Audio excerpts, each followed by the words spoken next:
সকাল সকাল তিনজন মানুষই ওঠে। এক, মা। দুই, যার কাঁধে দায়িত্ব আছে। এবং তিন, যার স্বপ্ন পূরণের জেদ আছে। এই সংসারে এমন কেউ নেই যে মানুষের আশার পেট ভরাতে পারে। সময়ের সাথে পরিস্থিতি বদলে যায়, তাই পরিস্থিতি অনুযায়ী নিজেকে বদলে ফেলাটাই বুদ্ধিমানের কাজ।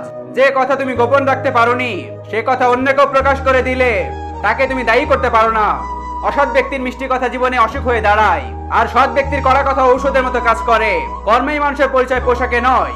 দামি পোশাক তো কাপড়ের দোকানে পুতুলও পরে। তিনটি জিনিস মানুষের হজম করা খুব কঠিন। এক, সহজ কথা। দুই, সত্য কথা। তিন, উচিত কথা। সব রাতে পূর্ণিমা হয় না, সব ফুলে সুগন্ধ থাকে না, সব স্বপ্ন, সব আশা কখনো পূর্ণ হয় না। সমস্ত গুণ কম পড়ে যায় কাউকে আপন বানানোর জন্য, আর একটি দোষী যথেষ্ট কাউকে হারানোর জন্য। ভবিষ্যৎ আর কিছু নয়, তুমি বর্তমানে যা করছো তারই পরিণাম। চারটি কাজ যেগুলো করলে আপনাকে কখনো আফসোস করতে হবে না। নাম্বার 1, বই পড়া। নাম্বার 2, দান করা। নাম্বার 3, ভ্রমণ করা। আর নাম্বার 4, সাহায্য করা। আমার কাউকে দরকার লাগবে না, আমাকে সবার দরকার লাগবে। এমন মন মানসিকতা থাকলে জীবনে কখনো উন্নতি করতে পারবেন না। উপরে ওঠার জন্য জীবনে কখনো নিচু কাজ করো না। দুটি লাইন কিন্তু অর্থ গভীর। সম্পর্ক আছে তাই এখনো চুপ আছি, চুপ আছি তাই এখনো সম্পর্ক আছে।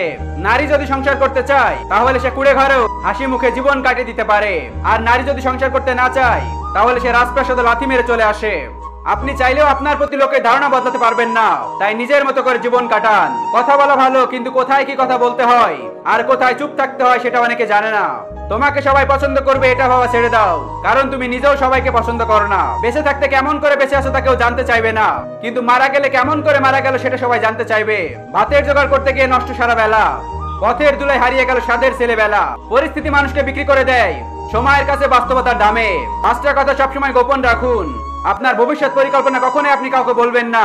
আর্থিক অবস্থার কথা, আপনার দুর্বলতার কথা, পরিবারের কলহের কথা, কারো সম্পর্কে খারাপ ধারণার কথা। মাকে অনলাইনে নয় অফলাইনে উইশ করুন, কারণ উনি তোমাকে ডাউনলোড করেননি, জন্ম দিয়েছে। মানুষ সারা জীবন যতই আপন আপন করে কাটাক না কেন, হ্যাঁ একটা সময় আসবেই যখন সে বুঝতে পারে এই পৃথিবীতে নিজের থেকে আপন আর কেউ নেই। ভালো মানুষ আর ভালো সময় তোমাকে খুশি দেবে, খারাপ মানুষ আর খারাপ সময় তোমাকে শিক্ষা দেবে। মেয়েরা যখন কাঁদে তখন তারা মুখে হাত রাখে, আর ছেলেরা যখন কাঁদে তখন তারা চোখে হাত রাখে। এর কারণ বোধহয় এটাই যে মেয়েদের বেশি অপরাধ করে মেয়েদের মুখ, অর্থাৎ তাদের কথা, আর ছেলেদের নজর। কে তোমার আগে আছে আর কে তোমার পেছনে আছে জীবনে সেটা গুরুত্বপূর্ণ নয়। গুরুত্বপূর্ণ হলো কে তোমার সাথে আছে আর তুমি কার সাথে আছো।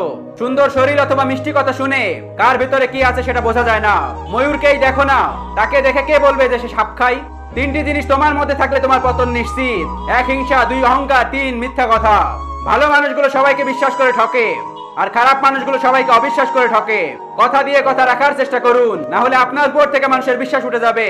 সবাই না, কিন্তু কিছু ছেলে মেয়ে আছে যারা সত্যি নিজের সবটা দিয়ে তাদের ভালোবাসাকে আগলে রাখার চেষ্টা করে। নদীর কাছে কোনো নকশা নেই যে সাগর কোথায়, তবুও নদী বইতে বইতে একদিন সাগরের কাছেই পৌঁছে যায়। তেমনি ভালো কর্ম করে যান, একদিন না একদিন সফলতায় পৌঁছাবেন। বিশ্বাসের সম্পর্কের মধ্যে বন্ধুত্ব গভীর। যেখানে বিশ্বাস নেই সেখানে সম্পর্ক নেই, আর যেখানে বিশ্বাস নেই সেখানে সম্পর্ক আছে। এই কাজগুলো করে কখনো সময় নষ্ট করো না। লোকে কি ভাববে সেটা কখনো ভেবো না। নিজেকে কখনো অপরের সাথে তুলনা করো না। চিন্তায় ডুবে থেকো না। কোনো কাজ অর্ধেক করে ফেলে রেখো না। একই ভুল বারবার করো না। সবার মধ্যে দোষ খুঁজো না। তর্ক আর সমালোচনা করো না। নিজের দুর্বলতা, ঘরের গোপন কথা এবং মনের চিন্তার কথা নিজের মধ্যে সীমিত যে রাখে সেই বুদ্ধিমান। বন্ধু এবং আপনজনের সংখ্যা যার যত কম, এই পৃথিবীতে ধোঁকা খাওয়ার সম্ভাবনা তার তত কম।